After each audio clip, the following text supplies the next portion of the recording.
नमस्कार, मैं डॉक्टर पूर्णिमा साहू आज आपको इस वीडियो में हरित गृह प्रभाव के बारे में बताऊंगी। हरित गृह प्रभाव बीए थर्ड ईयर के विकास और पर्यावरणीय अर्थशास्त्र का एक हिस्सा है। साथ ही एमए अंतिम अर्थशास्त्र के विद्यार्थी भी इसको विकास एवं नियोजन के पेपर में पढ़ते हैं, अतः ये भी इनसे लाभान्वित हो सकेंगे। तो आइए हम सब जानते हैं कि हरित गृह प्रभाव या ग्रीन हाउस इफेक्ट क्या होता है। इसे मैं बहुत ही सरल शब्दों में यहाँ पर बताऊंगी ताकि बच्चों को अच्छे से समझ में आ जाए। तो सबसे पहले हम जानेंगे कि हरित गृह प्रभाव या ग्रीन हाउस इफेक्ट किसको कहते हैं।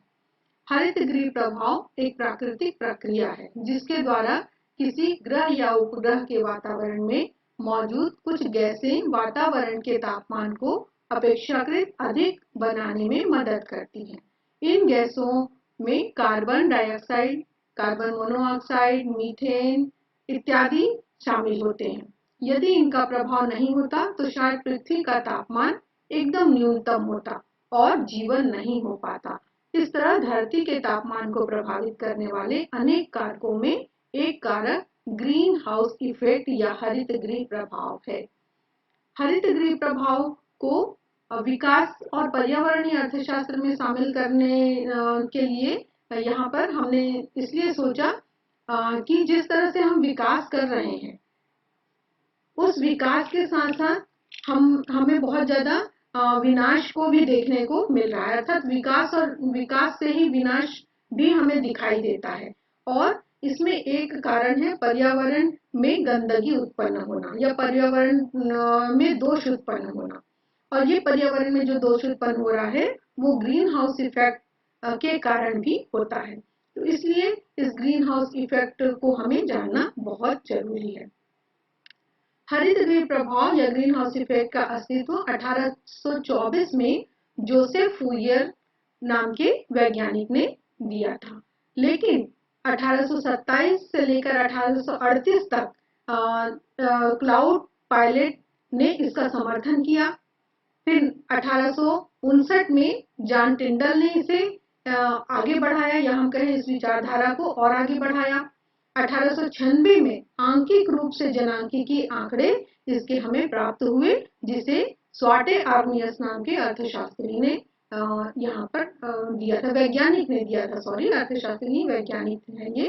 तो इस तरह से ग्रीन हाउस शब्द का प्रयोग जो है वो हमने 1901 में शुरुआत की और इसको बताने का सबसे पहला श्रेय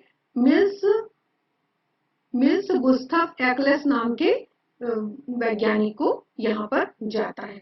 अब हम जानते हैं ये ग्रीन हाउस इफेक्ट जो होता है इसमें इसके वृद्धि के क्या कारण होते हैं। क्योंकि ग्रीन हाउस इफेक्ट जो है वह हमारे लिए फायदेमंद है, हम ये जानते हैं, लेकिन जब इसका बुरा प्रभाव होता है या इसमें वृद्धि हो जाती है, बहुत अधिक बढ़ जाता है इसका प्रभाव, तभी यह बहुत ज्यादा नुकसानदायक होता है, जो सीधे सीधे प्रकृति को यहाँ पर क्या करता है, प्रदूषित करता है। तो इसके जो कारण है उसको हम यहाँ पर देखते हैं। इसके कारणों में यहाँ पर जहाँ तक मैं समझती हूँ सबसे पहला कारण है विश्व के तापमान के बढ़ने के कारण। विश्व का तापमान क्यों बढ़ रहा है? विश्व का तापमान इसलिए बढ़ रहा है, हम देखते हैं कि पहले की तुलना में औद्योगिकरण बहुत ज्यादा बढ़ा हुआ है, और औद्योगिकरण के होने से यहाँ पर हम देखते हैं कि उद्योगों से जो विभिन्न प्रकार की गैसें निकलती हैं वो वातावरण में घुलती चली जाती है, और जो गैसें उद्योगों से निकलती हैं स्वाभाविक है वह गर्म रहती है, तो पृथ्वी का तापमान ऐसा ही स्वाभाविक रूप से बढ़ जाता है। इसी तरह से हम देखेंगे कि यहाँ पर मानव के द्वारा उत्पादित जो गैसें होती हैं, मानव भी विभिन्न प्रकार के काम करता है, औद्योगिक काम करता है, और उनसे भी यहाँ पर क्या होती है, गैसें निकलती है जिनमें मीथेन प्रमुख होता है। तो इसके कारण भी पृथ्वी में गर्मी ज्यादा पैदा हो जाती है। इसी तरह से तीसरा हम कारण देखते हैं वह है वृक्षों की कटाई। पहले हम देखते थे कि वृक्ष बहुत ज्यादा होते थे, जंगल बहुत ज्यादा होते थे, जैसे जैसे औद्योगिकरण होता जा रहा है वैसे वैसे वृक्षों की कटाई आम बात हो गई है, और वृक्षों के कटने के कारण यहाँ पर वातावरण में ऑक्सीजन की कमी होती चली जा रही है, और ऑक्सीजन की जगह विभिन्न प्रकार की जो गैसें हैं जिसको हम ग्रीन हाउस गैसें कहते हैं, इसका उल्लेख मैं आगे करूंगी। उस ग्रीन हाउस गैसों में वृद्धि होती चली जा रही है, इसके कारण भी ग्रीन हाउस प्रभाव में वृद्धि होती है। इसी तरह से अगला और अंतिम कारण जो है वह है वातावरण में ऑक्सीजन की कमी के कारण। इन सब तीनों कारणों से हम देखें वातावरण में क्या होता है, ऑक्सीजन की कमी हो जाती है, जबकि मानव को जीवित रहने के लिए या अन्य दूसरे जीव जंतुओं को जीवित रहने के लिए हमको वातावरण में ऑक्सीजन चाहिए। दूसरे गैसों के आ जाने से या दूसरे गैसों में वृद्धि होने से ऑक्सीजन की कमी हो जाती है और यह क्या करती है, पृथ्वी के तापमान को बढ़ाती है। अब हम जानते हैं कि ग्रीन हाउस गैसें क्या है। तो ग्रीन हाउस गैसों में हम जिन गैसों को शामिल करते हैं वह है कार्बन डाइऑक्साइड। मैं यहाँ पर एक एक गैसों का नाम बताते चली जा रही हूँ और उससे क्या प्रभाव पड़ता है वातावरण में उसको भी यहाँ पर बताने की कोशिश कर रही हूँ। तो ग्रीन हाउस गैसों में सबसे पहले carbon dioxide. Carbon dioxide petroleum पदार्थ के उत्पादन में वृद्धि से होता है। अर्थात हम पहले परंपरागत चूल्हे जलाते थे तो चूल्हों का जो धुआं निकलता था उससे भी वातावरण में इन गैसों का या कार्बन डाइऑक्साइड जो है वो बढ़ जाता था। आज हम उसकी जगह पेट्रोलियम पदार्थ के उत्पादन में वृद्धि करके इन गैसों को बढ़ा रहे हैं। दूसरा गैस है वह है नाइट्रोजन ऑक्साइड। नाइट्रोजन ऑक्साइड जो है वह यहाँ पर पशुपालन से, सड़े गले पदार्थों से, कचरों को जलाने से इत्यादि से नाइट्रस ऑक्साइड हमको प्राप्त होता है वातावरण को, और यह भी क्या करता है कि वातावरण में गर्मी को बढ़ा देता है। तीसरी गैस है मीथेन। मीथेन भी पशुपालन से, न केवल पशुपालन से बल्कि औद्योगिक कल कारखानों से भी मीथेन गैस निकलती है और साथ ही साथ कचरों से भी उत्पन्न होती है। और हम जानते हैं कि जिस तरह से औद्योगिकरण हो रहा है तो औद्योगिक कचरे भी निकलते हैं और इन औद्योगिक कचरों को हम या तो भूमि में डाल देते हैं या फिर वातावरण में छोड़ देते हैं। तो वातावरण में ये गैस के रूप में आ जाती है और भूमि में डालते हैं तो भूमि जो पृथ्वी की भूमि है वह अवशोषित कर लेती है इनको और फिर वहां भी इस तरह से गर्मी पैदा होती है। तीसरी गैस जो है वो है क्लोरोफ्लोरोकार्बन, जिसको हम कहते हैं। क्लोरोफ्लोरोकार्बन जो है वो कोयला और बिजली घर से या हम कहें ऊर्जा उत्पादन से होती है। यह एक बहुत ही बड़ा कारण है क्लोरोफ्लोरोकार्बन को उत्पन्न करने का, और चूंकि बिजली या ऊर्जा हमारे लिए, मानव जीवन के लिए अति आवश्यक है, इसलिए हम इसके नए नए कल कारखाने खोलते जा रहे हैं और क्लोरोफ्लोरोकार्बन को वातावरण में छोड़ते चले जा रहे हैं, जिससे कि वातावरण में क्या हो रही है, गर्मी बढ़ रही है। इसी तरह से अगली गैस है वह है वाष्प और ओजोन। वाष्प भी है और ओजोन की मात्रा में वृद्धि है। यह भी हम देखते हैं कि पृथ्वी में तापमान को क्या करता है, बढ़ाने में सहायक होता है। इसी तरह से ये ग्रीन हाउस गैसें जो हैं ये पृथ्वी पर यदि हम इनके योगदान को देखें तो यहाँ पे कार्बन डाइऑक्साइड जो है वह, यहाँ पर मैंने एक सर्कल डायग्राम दिखाया हुआ है, इस तरह से सर्कल डायग्राम में बनाया है। तो कार्बन डाइऑक्साइड 176.4% दिखा रहा है। उसी तरह से मीथेन जो है वो 64.8% दिखा रहा है। उसी तरह से अन्य गैसें जो है वो 46.4% दिखा रहा है और CFC जो है वो 50.4% दिखा रहा है। तो इस तरह से हम क्या देखते हैं कि ये सारी गैसें एक निश्चित मात्रा में रहे तो बैलेंस रहती है, लेकिन इससे यदि ज्यादा होती है तो यह क्या करती है, गर्मी उत्पन्न करती है। इसका प्रभाव सीधे सीधे हमारे प्रकृति में देखने को मिलता है। तो ग्रीन हाउस प्रभाव के रूप में हम यहाँ पर देखते हैं ग्रीन हाउस गैसों के संग्रह से हमारी पृथ्वी के तापमान में वृद्धि तो होती ही होती है। इसे भूमंडलीय तापन कहा जाता है। फॉसिल ईंधन या कोयला, पेट्रोलियम, प्राकृतिक गैस पर आधारित औद्योगिक विकास हमारे पृथ्वी के पर्यावरण को असंतुलित कर देता है। इससे कार्बन डाइऑक्साइड की मात्रा क्या हो जाती है, पहले की तुलना में दुगनी हो जाती है। यह पृथ्वी के चारों तरफ एक शीशे के भूमंडल अर्थात जिसको हम ग्लोब ऑफ ग्लास कहते हैं की तरह क्या करता है, क्रिया करता है और सूर्य की जो गर्मी पृथ्वी पर पड़ती है या विकृत होकर पृथ्वी में आती है और फिर परिवर्तित होती है। इससे पृथ्वी का तापमान क्या होता है, बढ़ता चला जाता है। इसे ही हम ग्रीन हाउस इफेक्ट या पौधा घर प्रभाव के नाम से जानते हैं। आइए फिर हम देखें पृथ्वी पर ग्रीन हाउस का प्रभाव जो होता है वह किस तरह से हमको देखने को मिलता है वास्तविक रूप से हम तो देखते ही हैं, लेकिन अध्ययन के दृष्टिकोण से हम यह देखते हैं कि ग्रीन हाउस प्रभाव सबसे पहले हमारी पृथ्वी को क्या कर रहा है, जो नुकसान पहुंचा रहा है वह है बर्फ टोपी के पिघलने के रूप में, जिसको हम कहते हैं आइस केप, यानी जो बर्फीला हिस्सा है वह क्या हो रहा है, पृथ्वी के तापमान में बढ़ने से वो पिघलता चला जा रहा है। इससे क्या दुष्प्रभाव उत्पन्न होता है, इससे जल की अधिकता हो जा रही है, बाढ़ की स्थिति निर्मित होती है विश्व के विभिन्न क्षेत्रों में, और जान माल की हानि होती है, फसल को नुकसान होता है, उत्पादन कम होता है। तो इस तरह से ये बहुत सारे मानव को हानि पहुंचाता है। दूसरा प्रभाव है ग्रीन हाउस का कि मौसम में असामान्य परिवर्तन दिखाई देता है। आजकल हम देखते हैं कि गर्मी के मौसम में बरसात हो जा रही है, या बरसात के मौसम में आप देखते हैं कि ठंड पड़ने लगता है। तो इस प्रकार की जो मौसम में असामान्य परिवर्तन की स्थिति है वह ग्रीन हाउस प्रभाव के कारण होता है।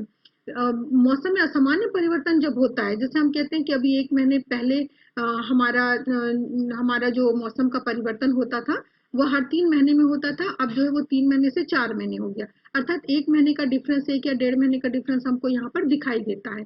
तो इससे क्या होता है कि वर्षा के जल में कमी होती है, जैसे वर्षा का मौसम है उस समय वर्षा होनी चाहिए वो नहीं हो पाती है, परिणाम क्या होता है, वर्षा के जल में कमी हो जाती है। इससे सूखा पड़ता है पृथ्वी में, सूखा पड़ेगा तो स्वाभाविक है उत्पादन में कमी होगी, फसल नहीं होंगे, और उत्पादन में कमी होगी तो लोगों को अपने जीविकोपार्जन के लिए अनाज नहीं मिल पाएगा, खाद्यान्न नहीं मिल पाएगा, भुखमरी की स्थिति निर्मित होगी, और भुखमरी की स्थिति निर्मित होगी तो लोग ऐसे ही अकारण मरेंगे या फिर अन्य दूसरी बीमारियों से ग्रस्त होंगे। तो इस तरह से मौसम में असामान्य परिवर्तन से भी ग्रीन हाउस इफेक्ट जो है हमको क्या करता है, हानि पहुंचाता है। तीसरी बात आती है कि ग्रीन हाउस इफेक्ट जो है वो मानव स्वास्थ्य पर बहुत बुरा प्रभाव डालता है, न केवल मानव बल्कि अन्य जीव जंतुओं पर भी इसका प्रभाव होता होगा। मैं यहाँ पर मानव स्वास्थ्य पर को ही ज्यादा इंगित करती हूँ।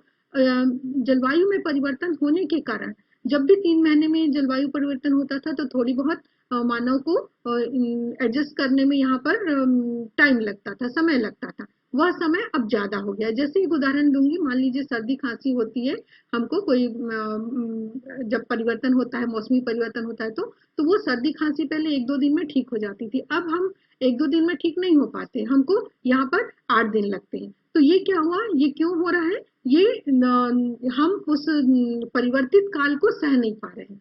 वो उसका कारण क्या है, उसका कारण है संक्रामक रोगों का पनप जाना या संक्रामक रोगों से खतरा उत्पन्न होना। तो इस तरह से ये खतरे जो होते हैं वो दिनों दिन बढ़ते चले जा रहे हैं और मानव के स्वास्थ्य पर क्या होते हैं, बुरा असर डालते हैं। इससे हम देखते हैं कि बहुत ही जान माल की हानि हमको दिखाई देती है।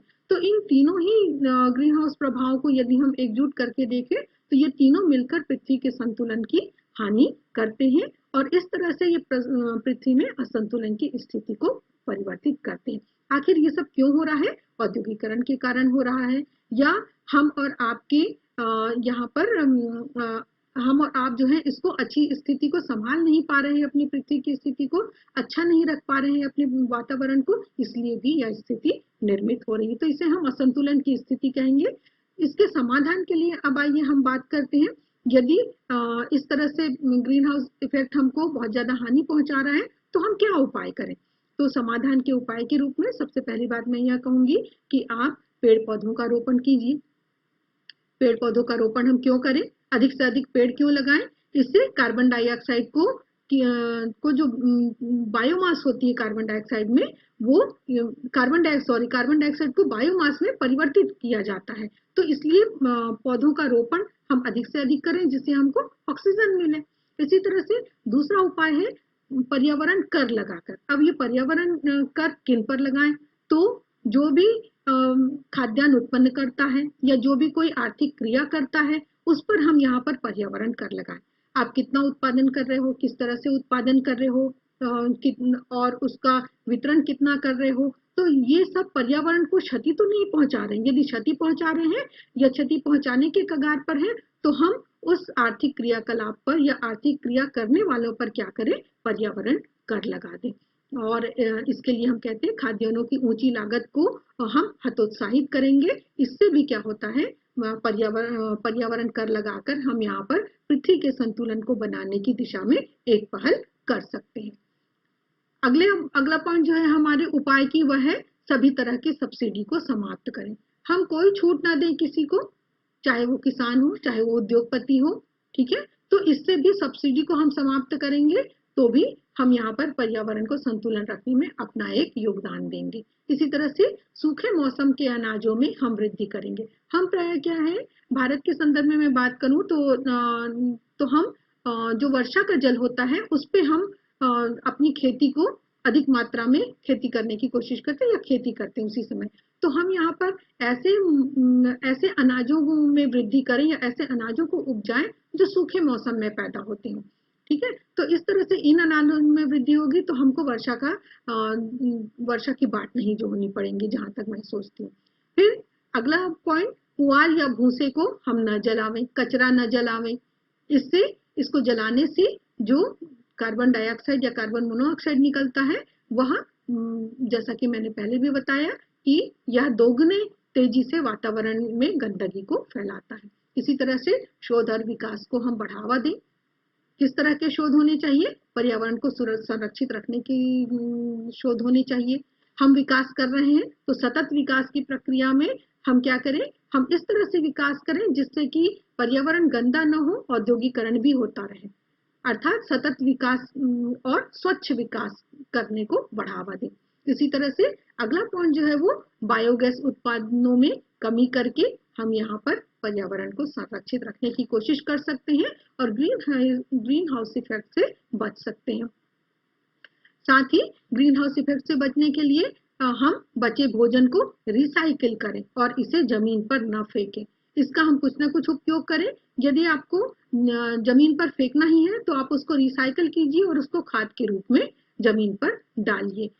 ऐसा ही यदि हम फेंक देते हैं बचे हुए भोजन को, या फिर जो सब्जी इत्यादि होती है उसको हम सुधारते हैं, या रॉ मटेरियल्स जो निकलते हैं उसको यदि हम ऐसे ही जमीन पर फेंक देते हैं तो भूमि को इसको अवशोषित करने में बहुत समय लगता है और उतने समय तक वह जितने समय में वो भूमि इसको अवशोषित करती है और दूसरे रूप में परिवर्तित करती है, उतने समय तक यह भूमि में क्या करता है, यह गंदगी फैलाता रहता है। इसलिए बचे हुए भोजन या अन्य दूसरे तत्वों को हम कभी भी जमीन पर ना फेंकें, बल्कि जमीन इसको क्या करें, रिसाइकल करके ही आप जमीन पर डालिए। इसी तरह से अगला पॉइंट है, पार्क और छुटपुट जंगलों का निर्माण करें। पार्कों में आप देखेंगे कि अभी हम क्या करते हैं, पार्क में बहुत ज्यादा फूलों के पौधे लगाते हैं। उसी तरह से छुटपुट जंगल का तात्पर्य एक निश्चित स्थान को केंद्रित कर लिया जाए और उस पर हम जंगल या पेड़ पौधे लगाएं, जिससे वो भविष्य में एक जंगल के रूप में विकसित हो सके, लेकिन जंगल बहुत घना भी ना हो। इस तरह के पौधे हम उससे लगाएं जिससे कि हमें ऑक्सीजन आसानी से मिलता रहे। इसी तरह से अगला और 10वां पॉइंट है, आवश्यकता अनुसार ही संयंत्रों से उत्पादन हो। हम बहुत ज्यादा आज उत्पादन करते हैं और इस उत्पादन से लाभ कमाने की प्रत्याशा हम करते हैं। इस बात को हमें रोकना होगा। हम बहुत ज्यादा लाभ या हमारी जो अर्थव्यवस्था है वो लाभ की अर्थव्यवस्था है। एक व्यक्ति को लाभ चाहिए, एक उत्पादनकर्ता को लाभ चाहिए, एक उपभोक्ता को लाभ चाहिए, है ना। तो इस लाभ की मात्रा को हमको कम करना होगा, अर्थात हमको एक संतोषी जीव बनना पड़ेगा। जितनी आवश्यकता है उतना ही हम संयंत्रों से या किसी भी जगह से उत्पादन का काम करें, बहुत ज्यादा ना करें। तो इस तरह से ये सारी चीजें जिसमें कि मैंने अभी यहाँ पर आपको बताया कि ग्रीन हाउस इफेक्ट क्या होते हैं, इसके क्या प्रभाव हैं, इसके समाधान के मैंने 10 उपाय बताए। अब अंत में निष्कर्ष के तौर पर मैं यह बताना चाहूंगी कि पृथ्वी पर विकास की प्रक्रिया को निरंतर जारी रखने के लिए हमें सतत विकास पर बल देना होगा। और यह सतत विकास कैसा होगा, जिससे हम औद्योगिकरण को छोड़कर या उसके नुकसान से दूर रहकर विकास को प्राप्त कर सकें। और यह तभी संभव है जब हम बिना प्रकृति को छेड़े, बिना प्रकृति को नुकसान पहुंचाए विकास की ओर कदम बढ़ाएंगे। यह प्राकृतिक संतुलन को बनाए रखने में हमारे लिए एक कामयाबी सिद्ध होगी और ग्रीन हाउस इफेक्ट को हम यहाँ पर कम करने में सक्षम होंगे। अतः हमें सादा जीवन और उच्च विचार की प्रक्रिया को अपनाना चाहिए। तो इस तरह से यह वीडियो मैंने आप लोगों के लिए तैयार किया और इसे बताया, तो मैं सोचती हूँ इससे अधिक से अधिक विद्यार्थी लाभान्वित होंगे। इसी आशा के साथ मैं यहाँ पर यह वीडियो समाप्त करती हूँ।